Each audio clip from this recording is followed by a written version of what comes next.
So for today's maintenance video guys is hand drill maintenance. So ang unang gibuhat diri kay ang kaniyang tanan sa drill bit akong gibut nga WD-40 kay ni-feel na ko nga nigahi na siya.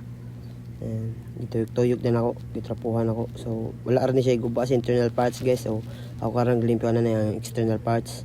So gipislit ako ang kaniyang paraon, wala rin sa siya na unsa. Para tuyok, wala ra pod. And after anino kay gi-check din ako yung cord no kay hugaw naman akong gitrapuhan sa gamit trapo. So ari po naka-connect ang yang chuck key no. So pagka human ako limpyo ni kay ako din kita ng chuck key kung nabay damage kay para kung naa magani pwede na ilabay siya o i-repair. So gitestingan po nako kuan wala ra man sad noon, wala ra say kuan diferensya. So you can see gitestingan gyud na ako no. After ani nga wala ra man sad siya naunsa, so naabot na ko sa final part nga human na tanan. So itrapuhan na lang nako. A few minutes later.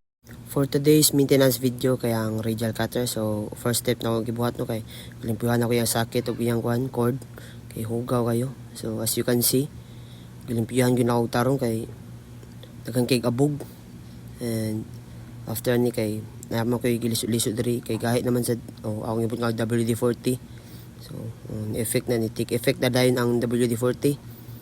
And after ni kay ang mga ligid itanaw po nako nga gahit na pud siya, dili na siya matuyok-tuyok.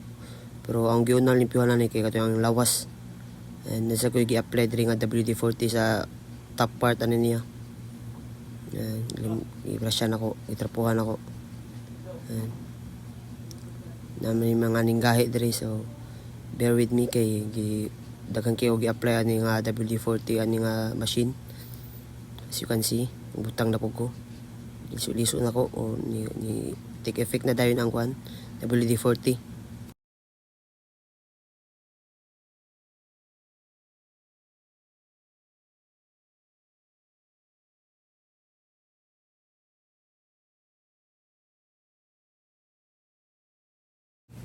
So pagtanaw na ko nga wala na siya diferensya sa yang body. So liso pa man ako diha. Pagkahuman na niya akong gibuhat kay ako din gikuha ang cord nya akong gitrapahan og tarong kay daghang kay kabog ug pasensya sa background daghang tao. Gi-roll din ako no kay human na naman ko sa body o manas ako maintenance sa machine. So gi-roll na jud ako no. And after ni gigibutang na ko diha and I'm done. Few inches later. For today's